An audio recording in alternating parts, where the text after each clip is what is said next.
দেখতেছেন যে আজকে আলুর বাজারে চলে আসছে। আলুর দাম কত চলতেছে, কি ধরনের প্রাইস চলতেছে সে সম্পর্কে ধারণা দেওয়ার জন্য আপনাদের কাছে আবার চলে আসলাম।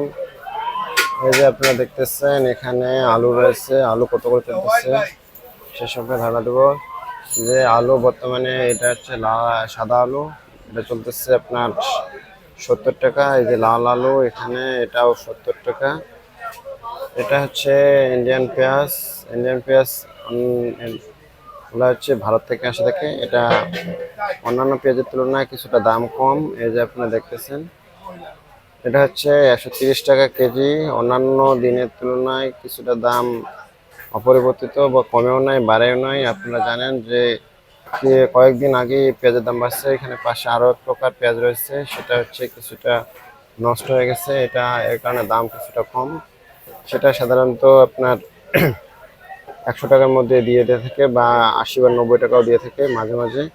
আপনারা দেখবেন কিছুদিন আগে আমরা জানছিলাম যে আলু 70 টাকা 65 টাকা চলতেছে। বর্তমানে আলু হচ্ছে 70 টাকা চলতেছে। তবে আলুর যে চাহিদা সেই তুলনায় বলা চলে আলুর দাম কিছুটা বাড়তে পারে। বলা চলে দুই ধরনের আলুয়ে হচ্ছে দাম বাড়তে পারে। কিছুদিন আগে শুনলাম যে আলুর দাম বাড়তে পারে বলতে এরকম যে আলু হচ্ছে 70 টাকা চলতেছে। 70 টাকা যে 75 টাকা হতে পারে। এই যে দোকানদার চলে আসছে, ইনি হচ্ছে আমার চাচা। এখানে দাম কত চলতেছে সেটা ইনার যে দোকান ইনিই বলতেছে সেই জিনিসটা। এই যে দেখতেছেন আপনারা, সেটা আমি দেখানোর জন্য ট্রাই করতেছি যে পাশে আরো একটা পেঁয়াজ রয়েছে, পেঁয়াজের দাম কত চলতেছে সেটা দেখবো আমি। যে এটা হচ্ছে দেশি পেঁয়াজ, এটা হচ্ছে ফরিদপুরের পেঁয়াজ। এটা কত চলতেছে আপনার কে জানে না সাধারণত। চাচা এই পেঁয়াজটা কত করে চলতেছে এখন?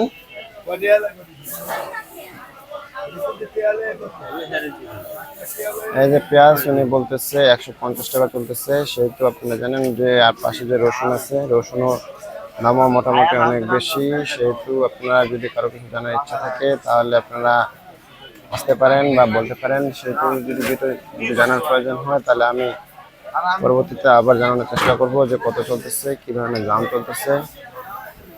এখানে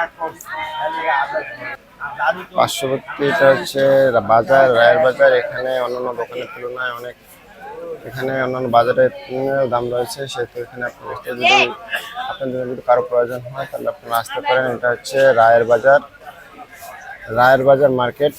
এখানে মোটামুটি সবকিছু পাওয়া যায়। এই যে এখন আপনি দেখতেছেন এই বাজারে এমন কিছু নাই যে পাওয়া যায় না। যদি বলেন হাঁস মুরগি পেঁয়াজ মাছ মাংস এ টু জেড সবকিছু পাওয়া যায় থাকে। আজকে আমি এখান থেকে আপনার জানার চেষ্টা করলাম যে বাজারে কত কি চলতেছে সেই সম্পর্কে ধারণা দিলাম। পরবর্তীতে আপনারা ধারণা দেব যে হাঁস মুরগি বাজার কেমন চলতেছে, কি ধরনের চলতেছে। যদি কারো জানার ইচ্ছা থাকে বা কারো শিকার ইচ্ছা থাকে, দেখতেছেন যে আলু এটা অনেক ফ্রেশ। এই যে দেখতেছেন এটা অনেকে চলতেছে। সেহেতু আপনাদের যাদের প্রয়োজন তারা আপনারা আসতে পারেন। এটা হচ্ছে রায়বাজার আর মার্কেট। এখানে সচরাচর সবকিছু প্রচুর কাস্টমার আসতে থাকে। পাশে আর একটা নতুন মার্কেট হচ্ছে এখানে সাদাকিন মার্কেট। এটা না থাকার আগে অবধি এই মার্কেটে ছিল বড় মার্কেট। এটার তুলনায় কোনো মার্কেট ছিল না। মার্কেট না থাকার কারণে এখানে সবকিছু কেনার বেচা হয়ে থাকে। এই যে আপনারা জানেন যে সবকিছুই এই মার্কেটে বিক্রি হয়ে থাকে। সেহেতু যার যার প্রয়োজন তারা আপনারা আসতে পারেন। এটা হচ্ছে রায়বাজার সাদেক খান মার্কেট।